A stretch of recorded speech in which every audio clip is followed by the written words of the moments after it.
Hai adik-adik, jumpa lagi dengan kakak Kak Rey. Oke, kali ini kakak akan membahas soal-soal persiapan USBN IPA Kimia tahun 2020.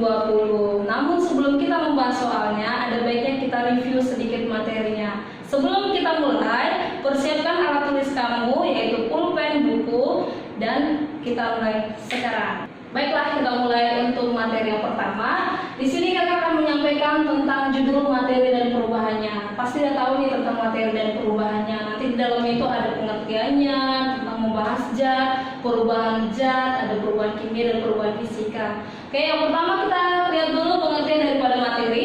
Di mana katanya materi itu sesuatu yang menempati ruang dan massa. Jadi materi itu harus ada beratnya dan harus ada volumenya. Itu baru bisa dikatakan materi. Dan yang kedua ada diistilahkan yaitu zat. Zat itu adalah materi yang mempunyai sifat tertentu, di mana zat itu terbagi tiga. Yang pertama zat padat, zat cair, dan zat gas. Udah tahu nih kalau padat bagaimana, cair bagaimana, dan gas itu bagaimana. Oke, sekarang kita masuk tentang perubahannya. Perubahan daripada zat yang tadi ada dibagi dua, yaitu perubahan fisika dan perubahan kimia. Kalau dibilang perubahan fisika berarti tidak, nih kakak tegaskan di kata tidak menyebabkan suatu zat berubah menjadi zat yang lain. Jadi apanya yang berubah kak? Hanya bentuknya, tapi dia nggak menghasilkan zat yang lain. Artinya kalau tadinya dia kayu, dia akan tetap berbentuk kayu, hanya wujud bentuknya itu berubah. Apanya yang berubah kak? Mungkin tadi dari pohon akan berubah menjadi bentuk kursi. Oke? Dan di sini apa yang berubah di perubahan fisika? Wujudnya, kerapatannya, kemagnetannya, titik lele, titik didih, dan satu lagi ada titik bekunya. Itu yang berubah di sana, tapi tentang zatnya nggak akan berubah menjadi yang baru. Kemudian apa? Perubahan kimia. Perubahan kimia itu mengakibatkan. Jadi kalau tadi di perubahan fisika dia katanya tidak, sedangkan perubahan kimia dia mengakibatkan. Artinya di sini ada yang berubah. Apanya? Dirinya menjadi diri yang lain. Wujudnya yang tadi zat yang berbentuk seperti padat mungkin menjadi lembek atau bahkan membusuk. Di perubahan kimia terjadi nanti pembusukan. Di sini mengakibatkan perubahan suatu zat menjadi zat yang lain, membentuk zat baru. Apanya yang berubah? Rasanya, baunya, warnanya, dan pembentukan gas dan juga pembentukan endapannya. Contohnya apa? Tadi buah apel nih, rasanya manis, namun setelah kita diamkan beberapa hari, mungkin dia jadi hambar. Kenapa? Karena di situ terjadi perubahan kimia. Dia menjadi hambar kenapa? Karena kena udara. Bahkan tadi buah apel begitu kita potong, dia warna putih nih. Kita diam beberapa menit, dia berubah menjadi warna coklat. Berarti di situ ada perubahan kimia yang bereaksi dengan udara. Oke, kita lanjut. Di sini kita akan bahas sedikit tentang unsur, senyawa, dan campuran. Udah pernah juga kakak jelaskan, tapi kita review lagi. Unsur itu apa? Unsur itu zat tunggal yang tidak dapat diuraikan dengan reaksi kimia. Jadi kalau unsur itu hanya dia sendiri, mau dengan reaksi kimia apapun, dia tidak bisa diuraikan lagi. Itu dia yang namanya unsur. Kemudian yang kedua, ada senyawa. Senyawa itu zat tunggal yang terbentuk dari dua unsur. Jadi kalau ada unsur A bergabung dengan unsur B, itu sudah menjadi senyawa. Dan yang ketiga apa? Campuran. Campuran itu gabungan dari dua zat atau lebih dengan perbandingan sembarangan. Gabungan dari dua zat tunggal. Zat tunggal yang mana? Unsur dengan senyawa. Tapi lebih tepatnya, campuran itu adalah gabungan daripada dua senyawa. Contohnya kakak buat ya. Kalau unsur, contohnya, misalnya nih ada hidrogen, itu unsur. Kemudian apa lagi? Oksigen, itu unsur. Oke, kalau dia senyawa itu contohnya gini nih. Kalau senyawa, misalnya tentukan senyawa NaCl, itu senyawa ada unsur Na, natrium, dan ada unsur klorin. Apalagi yang bisa ditemukan H2O, ini yang sangat sederhana. Jadi H2O itu senyawa kak? Iya, senyawa itu bukan unsur. Kenapa? Karena dia sudah ada gabungan daripada dua unsur. Itu dia ya. Jadi kalau senyawa itu ada dua unsur di dalamnya. H2O itu ada unsur hidrogen dan ada unsur oksigen. H2O ini cenderungnya apa? Ini air. Air sering kita temukan dalam kehidupan kita kan? Berarti air itu senyawa. Kemudian kalau campuran, contoh campuran apa Kak? Ini gabungan dua zat tunggal senyawa. Ya, gabungan dua zat tunggal senyawa. Contohnya apa? Di sini gabungan daripada senyawa MaOH misalnya ditambah HCl. Itu akan membentuk senyawa yang baru, yaitu garam NaCl ditambah H2O. Jadi kalau campuran itu cenderungnya sudah terjadi reaksi. Ya, reaksi antara senyawa A dengan senyawa B membentuk senyawa yang baru. Itu kalau campuran. Contohnya apa kalau dalam pikiran kita? Jadi ada sirup, ada air. Air senyawa, sirup juga senyawa. Kita campurkan menjadi larutan atau campuran air dengan sirup. Itu ya kalau senyawa. Dan ini kalau dia senyawa, ini senyawa dan yang tadi itu adalah campuran. Lalu ini unsur. Oke, bisa dipahami ya. Kita lanjut. Nah, sekarang ada pemisahan daripada campuran tadi. Kan ada campuran nih, dua senyawa yang bercampur. Ada dua senyawa yang bercampur yang harus kita pisahkan. Gak bisa selalu bercampur gitu. Jadi kita menggunakan namanya pemisahan campuran. Ini teknik gitu. Ada yang pertama, tekniknya dinamakan destilasi. Udah sering dengar pasti destilasi. Destilasi itu berdasarkan perbedaan titik didih. Jadi kalau destilasi ini penerapannya apa? Di sini pembuatan, ya di sini pembuatan parfum. Maaf, R-nya kurang. Parfum. Nah, gimana emang pembuatan parfum Kak?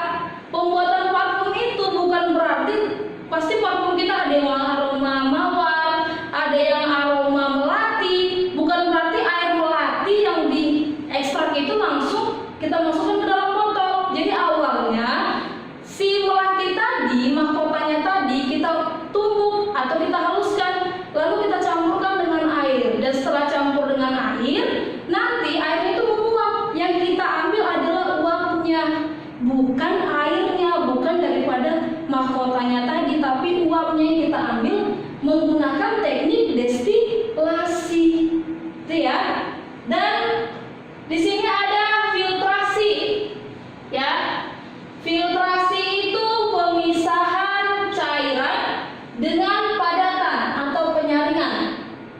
Pasti udah paham nih kalau penyaringan apa yang biasa disaring antara air dengan pasir, gitu kan? Kita ambil air sungai, lalu air sungai itu kita saring pasirnya dengan airnya, itu menggunakan teknik filtrasi. Bahkan filtrasi ini juga dipakai untuk PDAM. Ya, PDAM yaitu air-air di rumah kita itu pasti disaring dulu dari, mungkin diambil dari sungai, itu disaring dulu. Kemudian yang ketiga ada kristalisasi. Kristalisasi itu pemisahan dengan cara mengkristalkan. Contohnya apa di kristalisasi ini? Ini contohnya salju. Jadi tadi salju itu adalah uap air, namun dia mengkristal, menghasilkan salju. Di situ proses kristalisasi yang terjadi. Kemudian yang keempat ada kromatografi. Kromatografi itu perbedaan kelarutan zat dalam pelarutnya. Di sini ada istilah daya serap kertas. Jadi dipercobakan menggunakan kertas. Ini biasanya kita temukan di mana Kak? Ini kalau kita temukan di uji tinta pada dokumen. Jadi misalnya ada nih, kita tahu nih dokumennya palsu. Nah, kita uji tintanya palsu kah atau tidak kah menggunakan teknik kromatografi. Kemudian yang kelima ada evaporasi atau diistilahkan penguapan. Ini memisahkan zat padat menggunakan penguapan. Zat padat dari larutannya gitu. Kita ambil zat padatnya tapi dia tadi larutan. Ini tekniknya digunakan untuk apa Kak? Ini untuk garam, pembuatan garam. Jadi garam tadi air laut diuapkan, tinggal garamnya yaitu padatannya. Kemudian yang keenam ada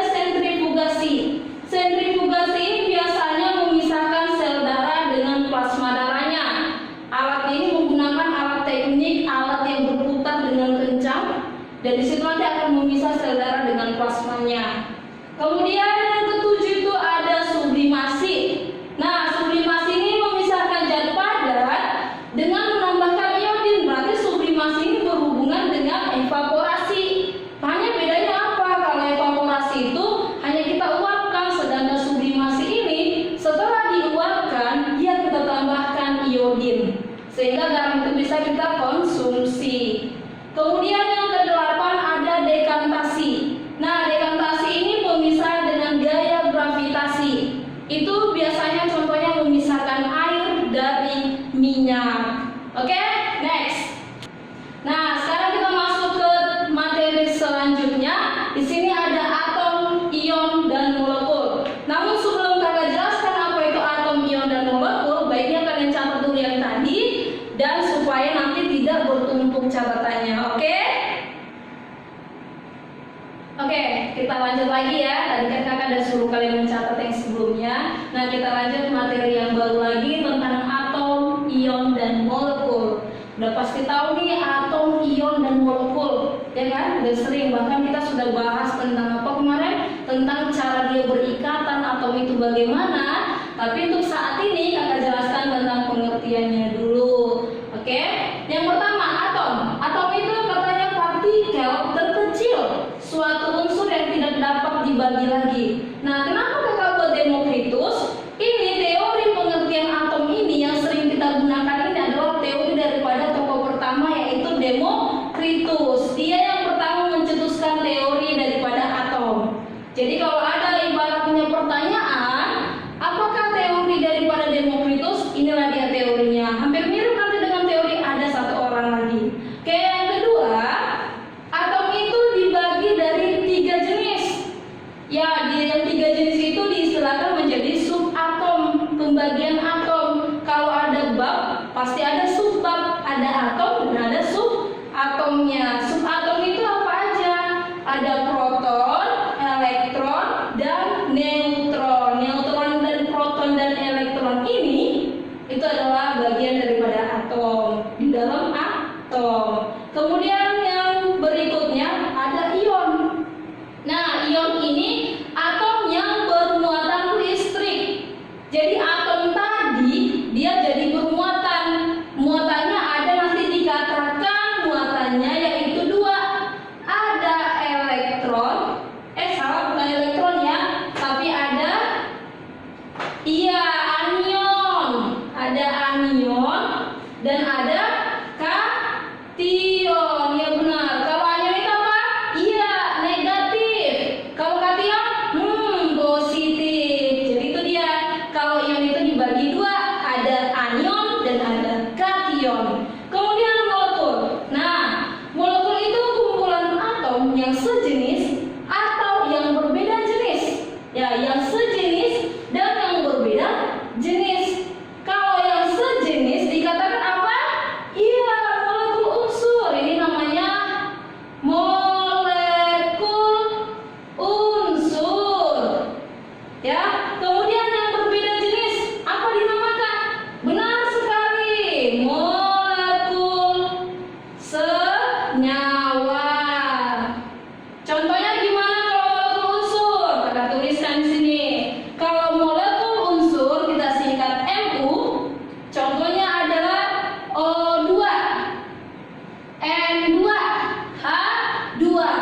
Maupun di sini O5 atau N5 sama aja ya. Intinya ada nitrogen atau unsur N sebanyak 5. Tapi yang 5 itu adalah yang sejenis, bukan berbeda jenis. Jadi ada N, atau ini ada O dengan O. Kemudian kalau molekul senyawa kita singkat Ms. Ms itu gimana contohnya? Misalnya H2O. H2O itu molekul senyawa katanya yang berbeda jenis. Ada unsur hidrogen dan ada unsur oksigen. Ada H dengan O. Banyak lagi nggak? Banyak. Ada HCl, di mana ada H dengan Cl. Itu dinamakan molekul senyawa. Oke, bisa dipahami, ditulis ya. Nah, di sini masuk kita tentang teori model atom. Kita udah tahu tuh tadi ada atom, ada ion, ada molekul. Nah, kita bahas dulu tentang teori-teori daripada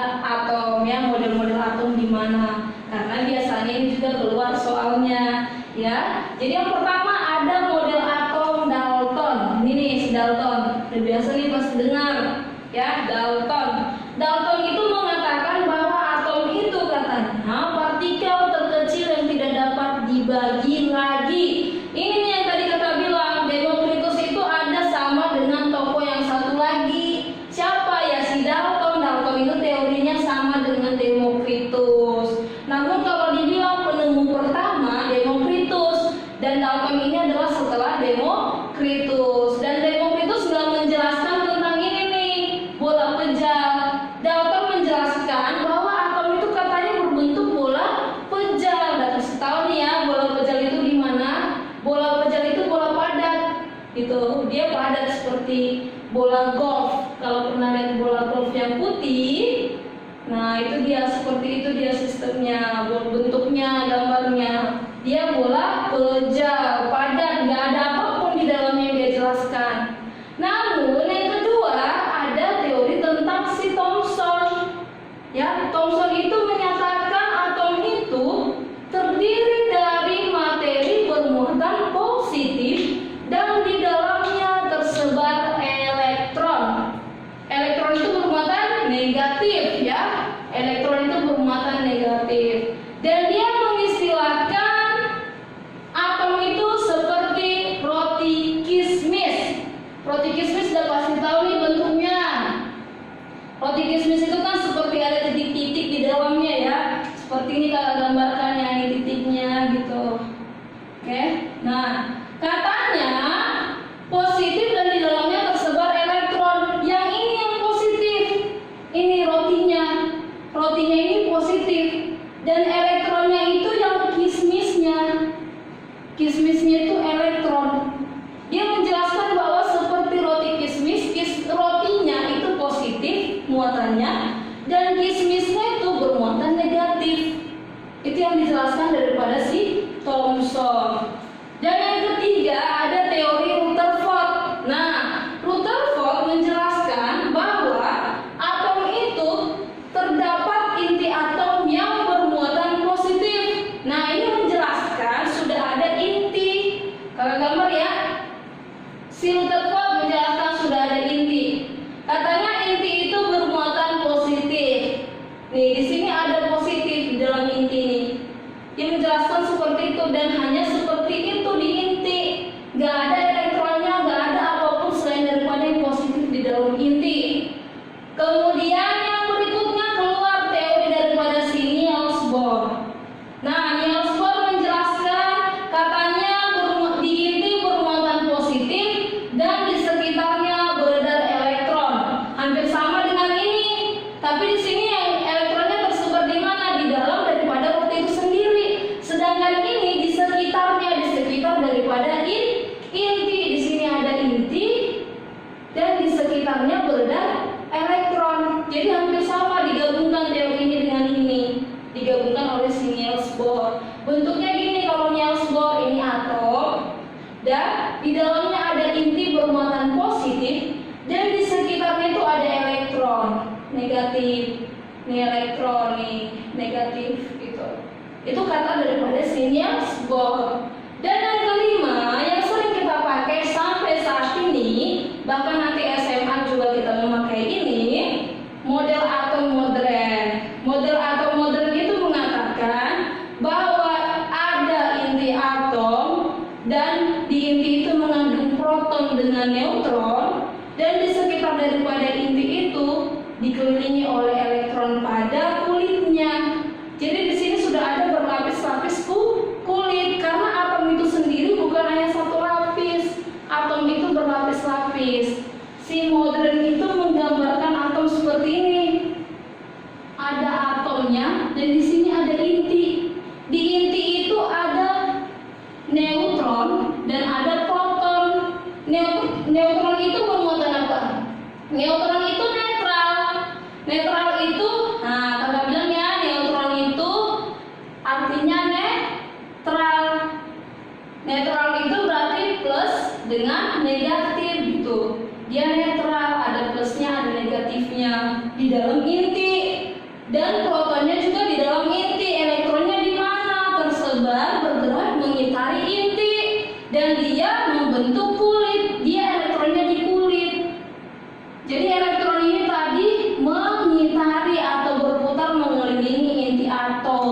Inilah yang dijelaskan daripada atom modern, dan ini yang kita pakai untuk seterusnya pelajaran SMA pun nanti ini yang kita pakai.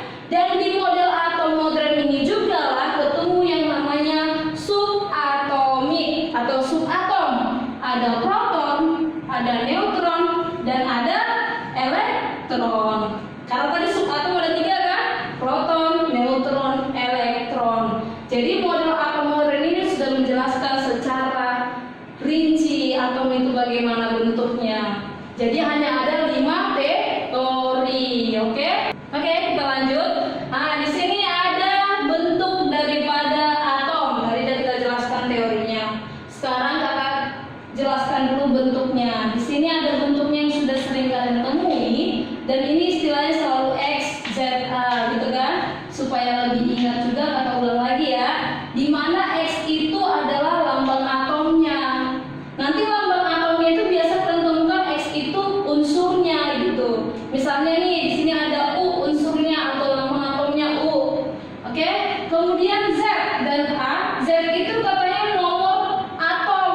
Nomor atom itu sama dengan proton, sama dengan elektronnya. Tadi kan subatom ada 3. Ya kan? Subatom ada 3. Yang pertama ada proton. Yang kedua ada elektron, dan yang ketiga ada neutron. Kan subatom ada 3. Nah, kalau dikatakan nomor atom, proton itu sama dengan nomor atom. Dan kalau dikatakan juga elektron, elektron itu sama dengan nomor atom. Dari contoh ini, nomor atomnya 92. Jika ditanya protonnya 92, ditanya elektronnya 92, karena dia sama. Namun kalau dikatakan neutron, apa itu neutron? Nanti dulu kita bahas dulu tentang A. A itu adalah nomor massa. Nomor massa beratnya gitu. Nomor massa itu yang ini 238. Jadi nomor massa daripada U adalah 238. Dan neutron itu dapatnya dari mana? Neutron itu adalah nomor massanya dikurang nomor atomnya. Oke, nomor massa dikurang nomor atom. Dari contoh itu nomor massanya 238 dikurang 92 sama dengan berapa? Ayo berapa? 238 dikurang 92, 6. 3 dikurang 9 nggak bisa dong. Maka kita tarik dari 1 ya, dari 2 ya. Maka menjadi 4. Nanti ini 146. Jadi kalau ditanya neutronnya 146. Kakak ulang sekali lagi, jika ditanya proton sama dengan nomor atom. Jika ditanya elektron sama dengan nomor atom. Nah, jika ditanya neutron, nomor massa dikurang nomor atom, atau di sini disingkat A dikurang Z. Jangan berpindah posisi ya. A di atas, Z di bawah. Oke, kita lanjut. Oke, tadi kita sudah belajar tentang atom, molekul, dan senyawa. Sekarang dan juga sudah belajar tentang ion ya. Sekarang kita bahas tentang asam basa. Ini yang baru lagi ya, bukan berarti ini nggak berkesinambungan dengan atom dan lain-lain. Ini berkesinambungan, hanya ini bab yang baru. Oke, asam basa dan garam ya. Udah pasti tahu asam, basa, dan garam. Garam udah kenal, asam sudah kenal, mungkin basa nih, basa yang baru kalian dengar istilahnya. Oke, yang pertama kita bahas dulu tentang asam ya. Asam itu zat yang menghasilkan ion H+. Ya, di sini menghasilkan yang namanya ion H+. Tadi kan kita sudah bahas ion. Ion itu ada 2 muatannya. Yang pertama adalah kation, yang kedua adalah anion. Nah, di sini katanya asam menghasilkan ion H+. Berarti ion yang bermuatan anion. Anion, kation dong. Iya, kation. Kenapa kation? Karena positif. Dia menghasilkan ion H+ jika direaksikan dengan air katanya. Itulah asam. Ciri-ciri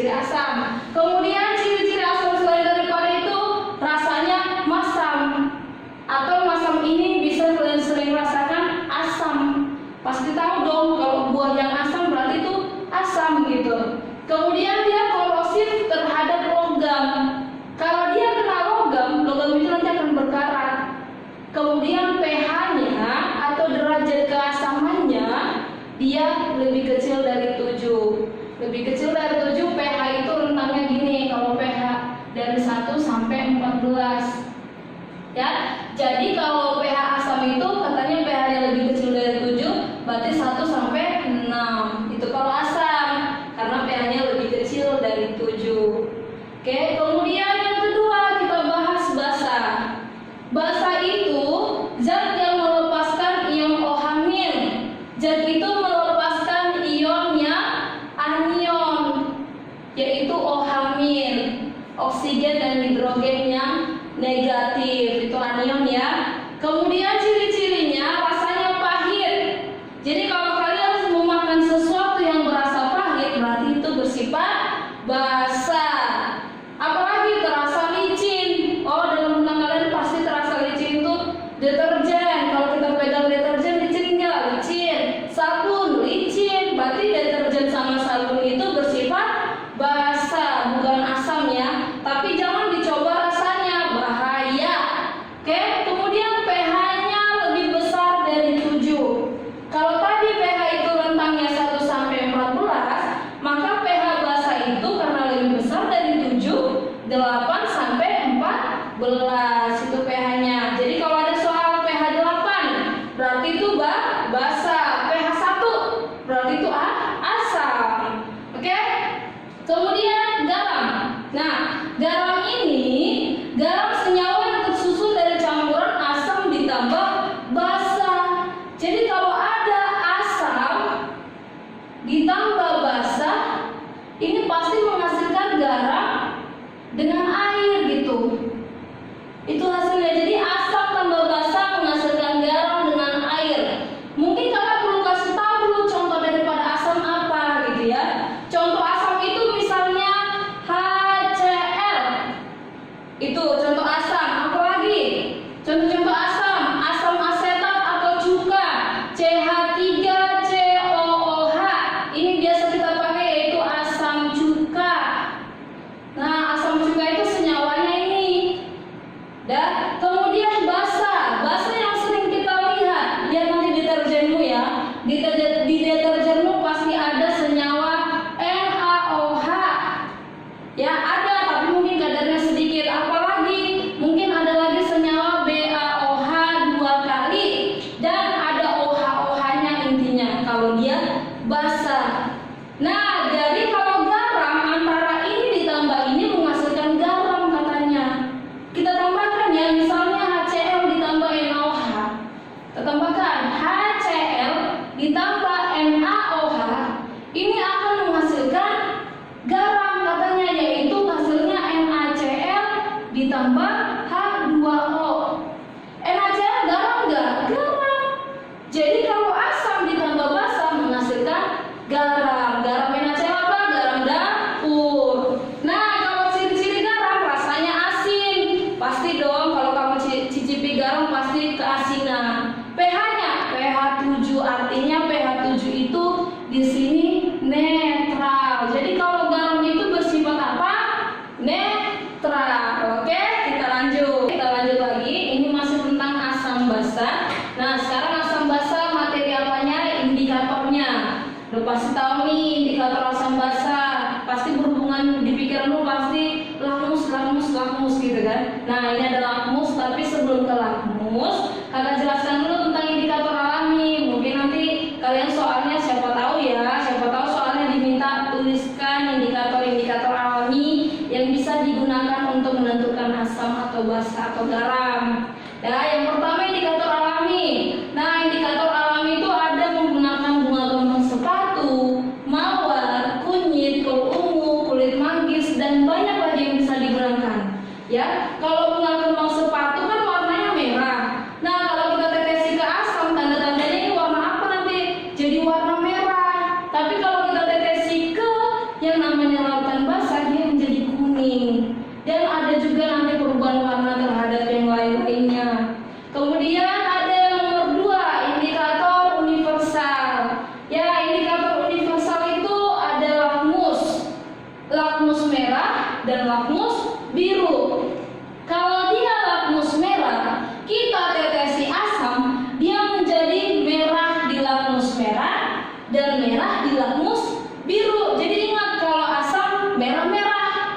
gitu. Dan kalau basa, kita tetesi dengan basa, lakmus merah menjadi biru dan lakmus birunya tetap menjadi biru. Jadi kalau asam merah-merah, kalau basa biru-biru. Itu dia. Jadi indikator universal itu ada yang kedua, ada jenisnya lagi dinamakan pH meter, ya. Kertas pH, ya. Di sini menggunakan pH meternya itu bisa kita gunakan kertas pH. Nah, kertas pH itu nanti di sini ada rentang nomor 1 sampai 14. Jadi tinggal kita celupin. Kalau kita lihat, kita celupi kertasnya, lalu kita bandingkan dengan indikatornya. Dengan apa sih, nomor berapa sih yang muncul dengan warna ini? Misalnya warnanya kuning nih. Ya udah, kita cocokin dengan pH meternya, kuning. Oh, berarti asam. Berarti kalau asam dia pH-nya 1 sampai 6. Nanti di indikator pH meter itu ada tertera jenis warnanya. Dan yang biasa digunakan sih sebenarnya yang ini untuk praktikumnya, universal antara lakmus merah dengan lakmus biru. Jadi ingat, asam merah-merah, biru, basa biru. Oke, kita lanjut. Oke adik-adik, tadi kan kita sudah bahas materinya, dari materi dan perubahannya, ada unsur senyawa campuran, ada molekul ion, dan apalagi satu lagi tentang atom. Nah, udah ada juga asam, basa, dan garam. Ada indikatornya juga kita jelaskan tadi, kakak jelaskan juga sama kalian. Dan sekarang kita mau bahas soal. Tapi sebelum kita bahas soalnya, ada baiknya semua yang tadi kakak jelaskan kalian catat supaya tidak lupa. Oke? Silakan dicatat.